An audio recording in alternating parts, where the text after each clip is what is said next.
नमस्कार जय जगन्नाथ। आज औषधीय प्राकृतिक बगीचारू मु आसी साहाड़ा गछ। शुणु मोर किसी औषधीय गुण संपर्क में। जदि आपण दांतगत किसी समस्या थाए तेबे आपण साहाड़ा दांतकाठी को व्यवहार करंतु। यह माड़ी सुदृढ़ करने सहित दांत समस्या मध्य दूर करिथाए।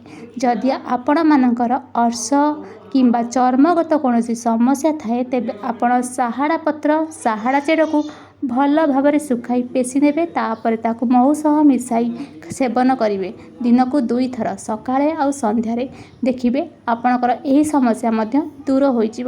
झील मानकर जदि मंगल दोष थाए तेबे साहाड़ा सुंदरी को पूजा कले यही समस्या मध्य दूर हो। घरे साहाड़ा गछ लगाइले यह घर बासुदोष सहित घर पर शुभ होता है। आपण मैंने जदि साहाड़ा सुंदरी कहानी शुणी नथिबे तेबे ये कहानी शुणीदेवे। अति सुंदर कहानीटीए महाभारत रे सारला दास आदि पर्व रे अति सुंदर भाव में साहाड़ा गछ संपर्क में वर्णना करिसेंती। दिनटी समस्त शुभमय हो, समस्ते प्रकृतिर